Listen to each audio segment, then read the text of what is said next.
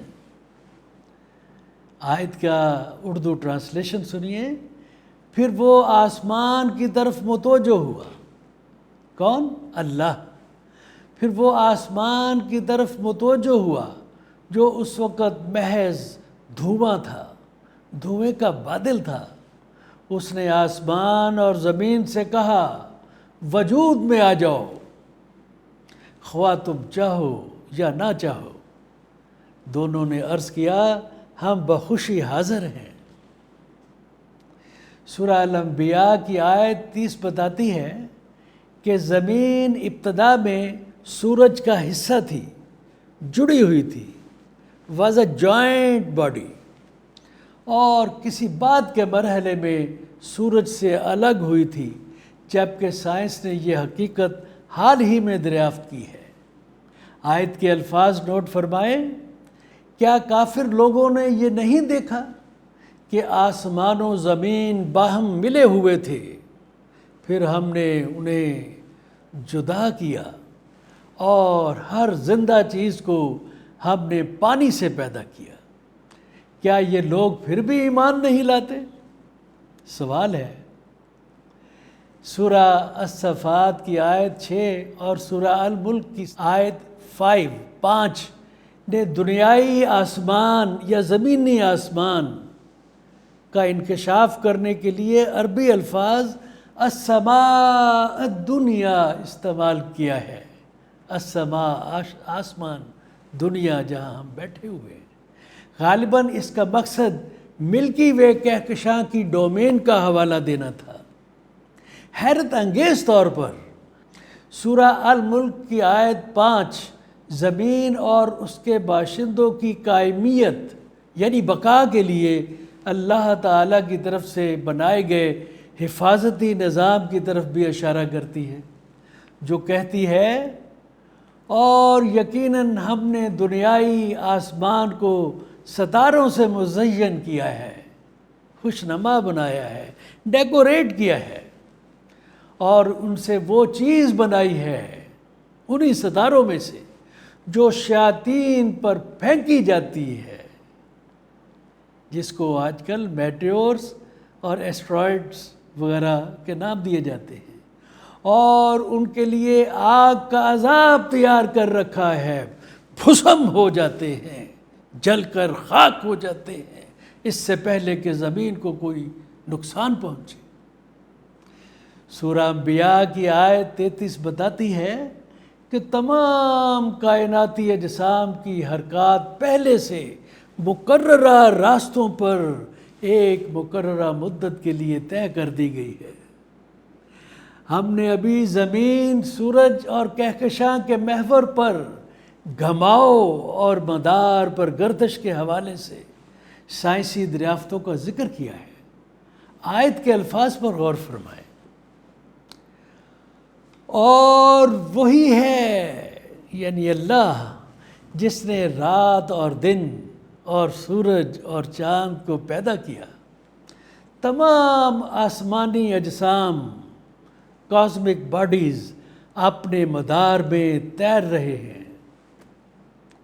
اسی تناظر میں کچھ اور قرآنی حوالہ جات اسکرین پر دکھائے گئے ہیں جو آپ کو تفصیلی مطالعہ کرنے میں مدد دیں گے۔ تو عزیز دوستو، اب ہم سورج کے زوال اور حتمی خاتمے کے بارے میں پہلے سائنسی دریافتوں اور پھر قرآنی انکشافات کی روشنی میں گفتگو کریں گے۔ جیسا کہ پہلے ذکر کیا گیا ہے، ابتدائی طور پر سورج کی کمیت مادہ میٹر 98% ہائیڈروجن، ہیلیم اور لیتھیم پر مشتمل تھی، یہ 3 گیسز ہیں۔ اس کمیت کو توانائی میں تبدیل کرنے سے سورج ہر سیکنڈ میں 4 ملین میٹرک ٹن کمیت استعمال کر لیتا ہے۔ اس کا کئی بار ذکر ہوا ہے، لیکن وقت کا تقاضا ہے کہ دوبارہ اس کو دہرایا جائے۔ اس طرح طویل مدت میں ان دی لانگ رن نظام شمسی میں تبدیلیاں سورج کی طرف سے ہائیڈروجن ایندھن کے دستیاب ذخائر کو وقت کے ساتھ ساتھ جلانے کے عمل کی وجہ سے آئیں گی، یعنی جیسے جیسے ہائیڈروجن جلتا جائے گا اس سولر سسٹم میں تبدیلی رونما ہوتی جائے گی۔ چونکہ وقت گزرنے کے ساتھ سورج کی زیادہ گرم ہونے کے امکانات ہیں، یہ ایندھن کے باقی ذخائر کو اور بھی تیزی سے استعمال کرے گا۔ نتیجتاً کیا ہوگا؟ سورج ہر 1.1 بلین سال بعد، یعنی تقریباً 1 بلین سال بعد 10% مزید روشن ہوتا چلا جائے گا، یعنی جو روشنی آج ہے اس سے 10 گنا زیادہ روشن ہوگا۔ تو 600 ملین سالوں کی مدت میں سورج کی بڑھتی ہوئی چمک زمین کے کاربن سائیکل میں اس حد تک خلل ڈال دے گی کہ پودوں کی زندگی کے لیے ضروری فوٹو سنتھیٹک نظام قائم نہیں رہ سکے گا، ختم ہو جائے گا۔ اور تقریباً 800 ملین سالوں میں اس طرح کے خلل نے زمین اور سمندروں میں بھی تمام پیچیدہ زندگیوں کو ہلاک کر دیا ہوگا۔ تقریباً 1 بلین سالوں میں سورج کی بڑھتی ہوئی تابکاری کی وجہ سے زمین کی سطح مائع پانی کی موجودگی کے لیے بہت زیادہ گرم ہو جائے گی، اور یوں زمین پر پانی ناپید ہو جائے گا، ختم ہو جائے گا۔ میں یہاں پانی کے زمین پر ناپید ہونے سے متعلق قرآن حکیم کی سورہ الملک کی آیت 30 کا حوالہ دینا چاہوں گا۔ سنیے، کون کہتا ہے کہ یہ قرآن انسان کی کتاب ہے؟ اس آیت سے اور اس طرح کے ہزاروں آیتوں سے پتہ چلتا ہے کہ یہ الوہی پیغام ہے، میرے رب کریم کا پیغام ہے۔ برائے کرم اس کے الفاظ کو نوٹ فرمائیں اور قرآن کی الوہیت پر غور کریں۔ آیت ہے، قُلْ أَرَأَيْتُمْ إِنْ أَصْبَحَ مَاؤُكُمْ غَوْرًا فَمَنْ يَأْتِيكُمْ بِمَاءٍ مَّعِينٍ۔ ترجمہ ہے، کہو کیا تم نے غور کیا، اگر تمہارا پانی زمین میں دھنس جائے یا خشک ہو جائے تو کون تمہارے پاس بہتا ہوا پانی لا سکتا ہے؟ تو عزیز دوستو، سمندروں کی سطح سے پانی کے بخارات درجہ حرارت میں اضافے کو تیز کر سکتے ہیں، جس کے نتیجے میں زمین پر زندگی کے توقع سے پہلے ختم ہونے میں تیزی آ سکتی ہے۔ اس دورانیے میں یہ ممکن ہے کہ جیسے جیسے مریخ کی سطح کا درجہ حرارت، مریخ ہم سے پیچھے ہے، 4تھے نمبر پہ ہے، زمین 3رے نمبر پہ ہے، یہ بات ذہن میں رکھیے گا۔ جیسے جیسے مریخ کی سطح کا درجہ حرارت بتدریج بڑھتا جائے گا، کاربن ڈائی آکسائڈ اور پانی جو اس وقت اس کی سطح کے نیچے جمع ہوا ہے فضا میں اتر آئے، جس سے گرین ہاؤس ایفیکٹ یا اثر پیدا ہو جو سیارے کو اس حد تک گرم کر دے کہ آج کی زمین کے متوازی حالات پیدا ہو جائیں۔ اس وقت تو وہاں ہر چیز برف کی طرح جمی ہوئی ہے، اور یہ بعد کے حالات میں وہ زمین کے متوازی حالات پہ آ جائے اور وہ زندگی کے لیے مستقبل کا ایک ممکنہ ٹھکانہ فراہم کر دے۔ یہ میرے اللہ کے نظامات ہیں۔ اب سے 3.5 بلین سال تک زمین کی سطح کے حالات آج کی وینس کی طرح ہوں گے۔ وینس 2 نمبر پہ ہے، زمین 3 نمبر پہ ہے، تو یہ سیکوینس یاد رکھیے۔ 7.5 بلین سالوں کے اندر سورج اپنے موجودہ سائز سے 256 گنا بڑا ہو چکا ہوگا اور یہ مرکری اور وینس سیاروں کو نگل جائے گا. یعنی پہلا سیارہ مرکری ہے، دوسرا وینس ہے، تیسرا زمین ہے. تو پہلے دو ستارے حدت کی وجہ سے، شدت ٹیمپریچر کی وجہ سے وہ سورج ان کو نگل جائے گا. تاہم اس مرحلے پر زمین کا مستقبل کم واضح ہے. ابھی سائنس نے اس کے بارے میں کوئی کھوج نہیں لگائی ہے. اس توسیع یا پھیلتے ہوئے مرحلے کے دوران، ایکسپینڈنگ فیز کے دوران، اپنے مرکز کی ہائیڈروجن کے ذخائر کو جلا چکنے کے بعد سورج اپنے موجودہ ریڈیس کے تقریباً 250 سے 11 گنا سکڑ جائے گا. پہلے پھیلے گا، جب ہائیڈروجن ختم ہو جائے گی تو پھر اس کے بعد سکڑ کر 250 سے 11 نمبر پہ آ جائے گا. اس مرحلے کے دوران سورج اپنے مرکز کے ہیلیم کے اسٹاک کو جلا رہا ہوگا. ہائیڈروجن ختم ہو گئی، سکڑ گیا. اب مرکز کے اندر، کور کے اندر جو ہیلیم کا اسٹاک ہے وہ جلائے گا. اب ہیلیم کی بھی ایک لمٹ ہے. ہیلیم کے جلنے یعنی فیوزنگ کا یہ مرحلہ صرف 100 ملین سال تک رہے گا. کائناتی نظام میں 100 ملین ایک معمولی ٹائم ہے. اس کے بعد سورج کو دوبارہ اپنی بیرونی تہوں میں ہائیڈروجن اور ہیلیم کے ذخائر کا سہارا لینا پڑے گا. بات کو سمجھو. ابتدا میں، آج کے دور میں، وہ جو کور آف دی سن ہے وہاں کی ہائیڈروجن کو جلا رہا ہے. ہائیڈروجن ختم ہوگی تو ہیلیم کو جلائے گا. جب وہ بھی ختم ہو جائے گا تو وہ پھر دائیں بائیں پیریفری میں جو ہیلیم اور ہائیڈروجن کے سٹاکس ہیں ان پر ڈیپینڈ کرنا شروع کر دے گا. اس کے بعد سورج کو دوبارہ اپنی بیرونی تہوں میں ہائیڈروجن اور ہیلیم کے ذخائر کا سہارا لینا پڑے گا، جیسا کہ میں نے عرض کیا ہے. اور دوسری بار پھر پھیلے گا. یعنی پہلے ہائیڈروجن کور کی استعمال کرتا تھا تو پھیل رہا تھا، اب وہ پیریفری کی استعمال کرے گا تو ایک بار پھر پھیلے گا. یہ پھیلنے اور سکڑنے کا سلسلہ کئی بار دہرایا جا سکتا ہے. پھیلا سکڑا. تاہم اربوں سالوں میں سورج کے ایندھن کی مسلسل کھپت یا کمی سے کشش ثقل کمزور ہوتی جائے گی، جس سے اس کی کمیت ٹوٹ پھوٹ کا شکار ہو کر خلا میں بکھرتی چلی جائے گی.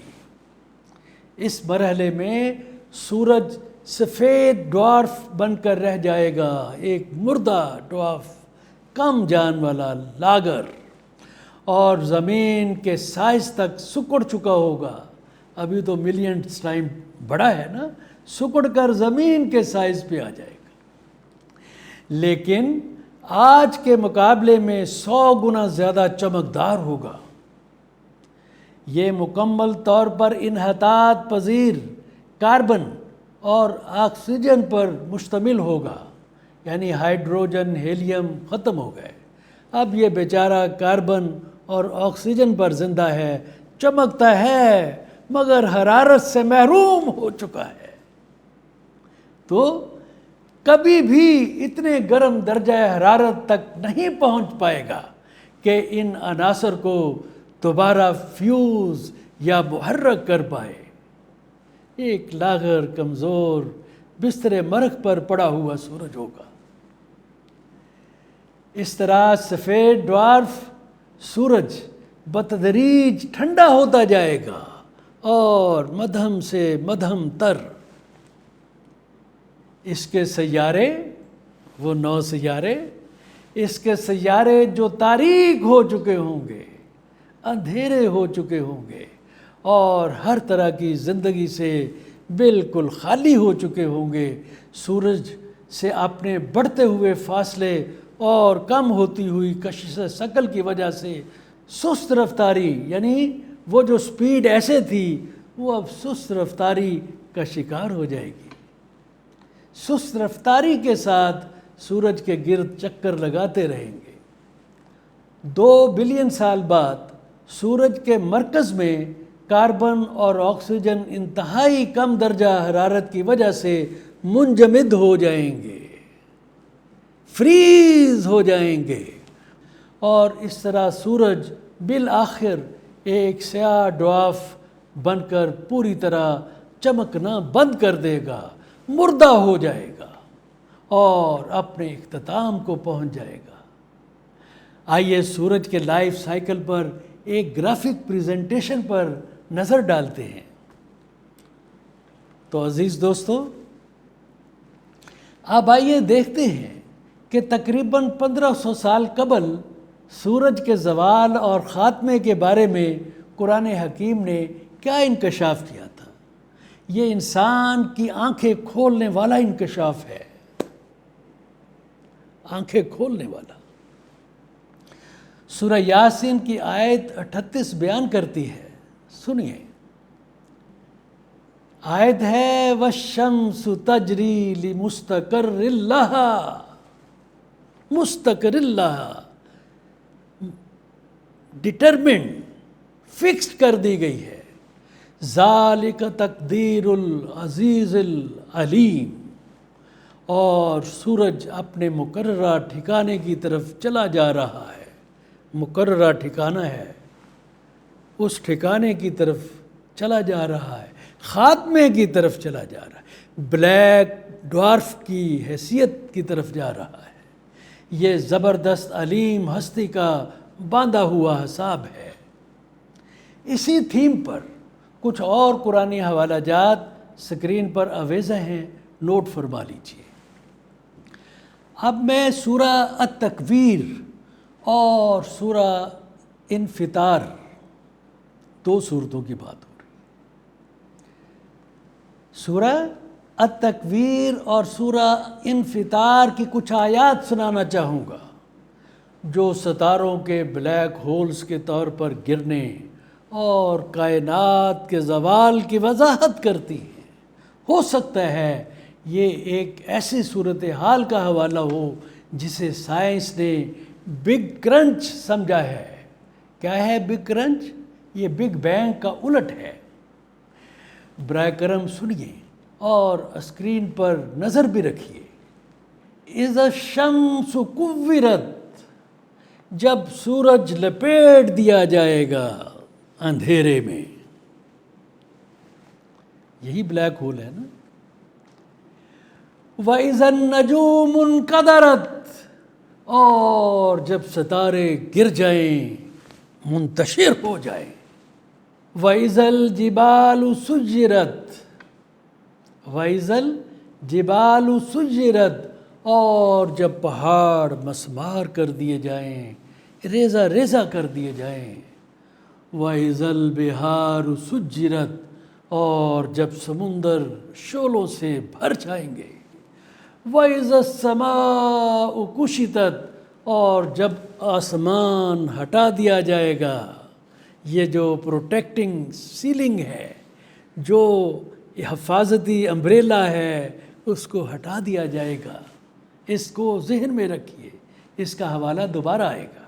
فَلَا أُقْسِمُ بِالْخُنَّسِ، پس میں قسم کھاتا ہوں پسپا ہوتے ہوئے ستاروں کی، گرتے ہوئے ستاروں کی۔ الجوار الکنس، وہ ستارے جو اپنے راستے پر چلتے چلتے غائب ہو جاتے ہیں، بلیک ہول میں چلے جاتے ہیں، انسان کی نظروں سے اوجھل ہو جاتے ہیں۔ آپ ذرا سورہ انفطار کی 3-4 آیتیں سنیے۔ اذا السماء انفطرت، جب آسمان ٹوٹ پھوٹ جائے گا، سائنس یہی کہتی ہے نا۔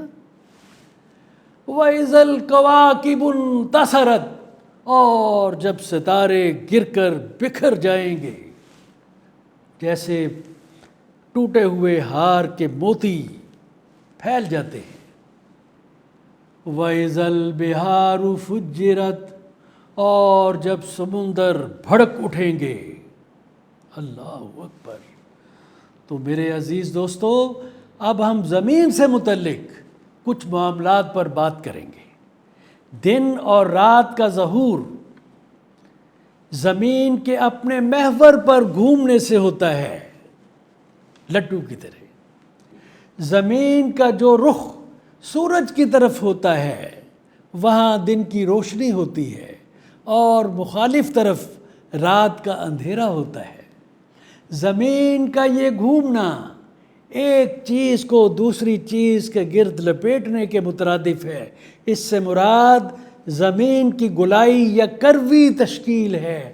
اس کے لیے قرآن حکیم نے سورہ الزمر کی آیت 5 میں لفظ یکور استعمال کیا ہے، جس کا مطلب ہے لپیٹنا۔ آیت میں بیان ہے، سنیے اور غور فرمائیے، یہ اللہ کے الوہی کتاب ہونے کے ثبوت ہیں۔ خلق السماوات والارض بالحق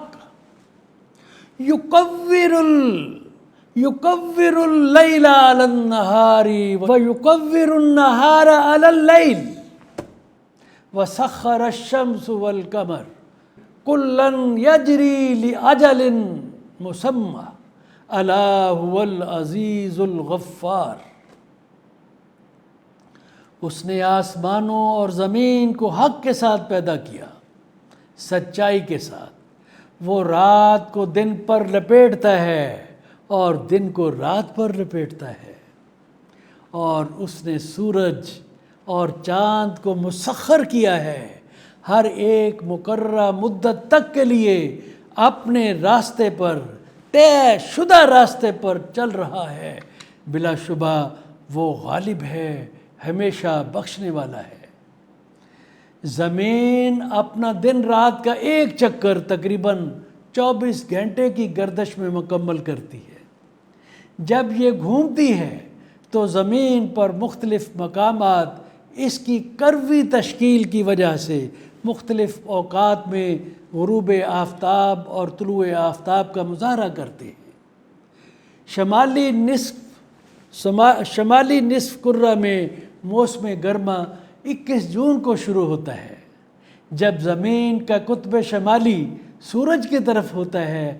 سورج کی زیادہ نمائش یا ایکسپوجر کی وجہ سے خط استوا کے شمال میں دن لمبے اور راتیں چھوٹی ہوتی ہیں، چونکہ اس وقت زمین کا جنوبی حصہ، جنوبی نصف سورج کے سامنے کم ہوتا ہے، اس کی راتیں لمبی اور دن چھوٹے ہوتے ہیں۔ اب آگے چلیے۔ موسم سورج کے گرد زمین کی سالانہ گردش کی وجہ سے ہوتے ہیں۔ وہ دن رات تھی، اب موسم کی بات ہے۔ موسم سورج کے گرد زمین کی سالانہ گردش کی وجہ سے ہوتے ہیں، ایسے۔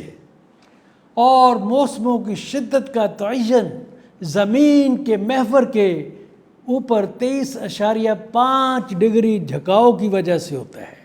یعنی زمین ایسے نہیں ہے، اس کا محور 23.5 ایسے جھکا ہوا ہے۔ جب زمین کا ایک حصہ براہ راست سورج کی شعاعوں کے سامنے آتا ہے تو وہاں شدید گرمی پڑتی ہے، جبکہ دوسرا حصہ براہ راست سورج کی شعاعوں کا سامنا نہیں کرتا تو وہاں سردی ہوتی ہے، شدید سردی۔ موسم گرما سے موسم سرما میں تبدیلی یا موسم سرما سے موسم گرما میں تبدیلی یکدم نہیں ہوتی، سوئچ آف سوئچ آن نہیں ہوتا، بلکہ زمین کے کروی یا گولائی تشکیل کی وجہ سے بتدریج ہوتی ہے، آہستہ آہستہ ہوتی ہے۔ اس سلسلے میں اسکرین پر دکھائے گئے گراف پر نظر ڈالیے۔ اس طرح زمین کی کروی یا گولائی تشکیل، جیسا کہ قرآن حکیم نے انکشاف کیا ہے، دن رات کے بدل اور موسموں کی تبدیلی کا سبب بنتی ہے۔ اس موضوع پر مزید تفصیلی مطالعہ کے لیے کچھ قرآنی حوالہ جات سکرین پر آویزہ ہیں، نوٹ فرما لیجیے۔ عزیز دوستو، زمین کائناتی نظام میں سب سے چھوٹے اجسام میں سے ایک ہے، انتہائی چھوٹا۔ جبکہ اپنے آپ میں ایک بہت بڑا معمہ ہے، مسٹری ہے۔ اس کا ریڈیس یا رداس، زمین کا رداس 6378 کلومیٹر ہے، جبکہ اس کی کرسٹ جو اوپر کی اس کی تہہ ہے کل کمیت کا 1% سے بھی کم ہے۔ غور فرمائیے، جو سمندروں، زمینی بر اعظموں اور پہاڑوں میں تقسیم ہے، یعنی جو کچھ آپ دیکھتے ہیں، ادھر پہاڑ دیکھتے ہیں، ادھر سمندر دیکھتے ہیں، ادھر کانٹیننٹس دیکھتے ہیں، سب کے سب ملا کے 1% ہے۔ زمین کی سطح کئی ٹیکٹونک پلیٹوں میں بنی ہوئی ہے، ان کے اوپر ٹھہری ہوئی ہے، جن کی موٹائی تقریباً 100 کلومیٹر ہے۔ 100 کلومیٹر۔ یہ پلیٹیں جزوی طور پر پگھلی ہوئی دھاتوں کے ریجن پر تیرتی ہیں، یعنی کرسٹ کے نیچے پگھلی ہوئی دھاتوں کا ایک بہت بڑا سمندر ہے، جس کے اوپر یہ پلیٹیں، ٹیکٹونک پلیٹیں سمجھ لیں کہ تیرتی ہیں، جس کے اوپر کرسٹ ہے، جسے سائنسی زبان میں ایستھینوسفیئر کہتے ہیں۔ ایستھینوسفیئر۔ ان پلیٹوں کے کناروں پر پہاڑوں کی تشکیل ہوتی ہے۔ یہ 2 پلیٹیں ہیں، یہاں ان کے کناروں پر پہاڑ ہے۔ سمجھنے کی بات ہے۔ زلزلے اور آتش فشاں فالٹ لائن پر، یہ جو کناروں کی لائنیں ہیں، ان پر ٹیکٹونک پلیٹوں کے ٹکراؤ کے براہ راست نتیجہ میں ہوتی ہے۔ وہ پرانی باتیں کہ بیل کے سینگ پر زمین ہے، مذاق خیز ہے۔ یہ سائنسی تحقیق بھی ہے، قرآنی تحقیق بھی ہے۔ زمین کی کرسٹ سمندروں کے نیچے 5 کلومیٹر موٹی ہے۔ کیوں؟ کہ سمندر تو خود بھی گہرا ہے۔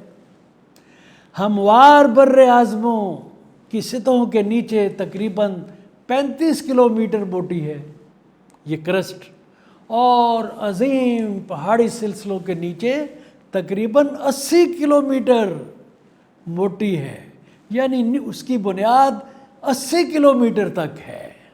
یہ وہ مضبوط بنیادیں ہیں جن پر پہاڑ کھڑے ہیں۔ قرآن حکیم نے اپنی آیات میں مضبوط پہاڑی بنیادوں کے بارے میں 15 صدیوں پہلے انکشاف کیا تھا۔ ان میں سے کچھ کے حوالہ جات سکرین پر دکھائے گئے ہیں۔ کرسٹ کے نیچے یہ جو سطح ہے، جو 100 کلومیٹر موٹی ہے، اس کے نیچے زمین کا دیگر 99% حصہ 99 ایستھینوسفیئر، مینٹل، بیرونی کور اور اندرونی کور پر مشتمل ہے۔ زمین کے یہ وہ علاقے ہیں جہاں انسان کو شاید ہی کوئی رسائی حاصل ہو۔ علم بھی کم ہے، پہنچ تو ہے ہی نہیں۔ برائے کرم اسکرین پر دکھائی گئی تصویر پر ایک نظر ڈالیں جو زمین کی ساخت کو ظاہر کرتی ہے۔ عزیز دوستو، سائنس نے حال ہی میں دریافت کیا ہے کہ زمین کا سمندری حصہ زمینی حصوں یعنی بر اعظموں کی طرف پھیل رہا ہے، پیش قدمی کر رہا ہے، خشکی کے اوپر قابض ہو رہا ہے۔ ماحول میں گرین ہاؤس گیسوں کا مسلسل جمع ہوتے رہنا گلوبل وارمنگ میں اضافے کا سبب بڑا نمایاں ہے۔ ان گیسوں سے پیدا ہونے والی گرمی 90% سے زیادہ سمندروں میں جذب ہو رہی ہے۔ نتیجتاً گزشتہ 150 سالوں کے دوران سطح سمندر کی بلندی میں اوسطاً 8 انچ سے زیادہ اضافہ ہوا ہے، جس میں سے 3 انچ اضافہ صرف گزشتہ 25 سالوں میں دیکھا گیا ہے۔ یعنی وقت کے ساتھ ساتھ یہ اضافے کی رفتار بڑھتی جا رہی ہے۔ اس طرح 2050 تک یعنی اور 27 سالوں میں سطح سمندر کی بلندی میں 12 انچ سے زیادہ اضافہ ہونے کی توقع ہے۔ یہ انسانی زندگی کے کئی شعبوں کے لیے تباہ کن ہے، جس میں بر اعظمی زمینوں پر سمندری تجاوزات بھی شامل ہیں، یعنی بر اعظموں پر سمندر پھیلتے جا رہے ہیں۔ موسمیاتی وجوہات کے علاوہ ارضیاتی عوامل بھی وقت کے ساتھ ساتھ کرۂ ارض کے سکڑنے میں اپنا کردار ادا کر رہے ہیں۔ آپ ذرا سوچئے، یہ معلومات تقریباً 1500 سال پہلے قرآن حکیم پہلے ہی دے چکا ہے۔ میں یہاں سورہ الرعد کی آیت 41 کا حوالہ دینا چاہوں گا، جس میں کہا گیا ہے، سنیے، اَوَلَمْ يَرَوْا أَنَّا نَأْتِيَ الْأَرْضَ نَنْقُصُهَا مِنْ أَطْرَافِهَا۔ کیا وہ نہیں دیکھتے کہ ہم زمین کو اس کے کناروں سے گھٹاتے چلے آ رہے ہیں، کناروں سے گھٹاتے چلے آ رہے ہیں۔ عزیز دوستو، سائنس نے حال ہی میں اربوں زمینوں کے امکانات کے بارے میں دریافت کیا ہے، یعنی اس زمین کی طرح کی اربوں زمینیں ہیں۔ ان میں سے بہت سی زمینیں انسانوں جیسی زندگی کے عوامل کی بھی حامل ہو سکتی ہے، یعنی ہمارے جیسے انسان نہیں تو ملتے جلتی کوئی مخلوقات ہو سکتی ہیں۔ جیسا کہ اس ایریے میں تحقیق ابھی انتہائی ابتدائی مراحل میں ہے، ایمبریونک سٹیج پہ ہے، اس لیے اس زمین کے معاملات کا دیگر ممکنہ زمینوں کے ساتھ موازنہ کرنے کے لیے کافی اعداد و شمار دستیاب نہیں ہے۔ قرآن حکیم نے سورہ الطلاق کی آیت 12 میں زمین کی طرز کی اور زمینوں کی موجودگی کو ان الفاظ میں بیان کیا ہے۔ سنیے، اللہ الذی خلق سبع سماوات ومن الارض مثلہن، مثال اس جیسی۔ اللہ وہ ہے جس نے 7 آسمان بنائے اور اسی کی مثل زمینیں بھی، زمین نہیں، زمینیں بھی 1000 بھی ہو سکتی ہے، 1 ملین بھی ہو سکتی ہے، یا جیسے آج سائنس کہتی ہے بلینز بھی ہو سکتی ہے۔ تو عزیز دوستو، اس کے ساتھ ہم آج کی گفتگو کا اختتام کرتے ہیں۔ یہ پروگرام اردو اور انگریزی دونوں زبانوں میں ریکارڈ کیے گئے ہیں۔ ان کی ویڈیوز آئیڈیا فاؤنڈیشن کی ویب سائٹ، اس کے یوٹیوب ویب چینل اور فیس بک پر دیکھی جا سکتی ہیں۔ پچھلی ویڈیوز اور تحریری کاپیاں بھی فاؤنڈیشن کی ویب سائٹ پر دستیاب ہیں۔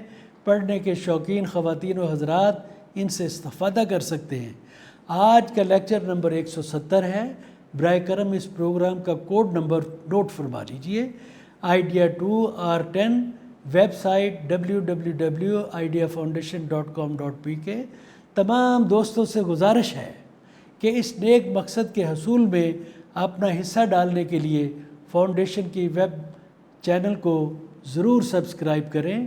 آپ کی شرکت کا شکریہ۔ اللہ حافظ۔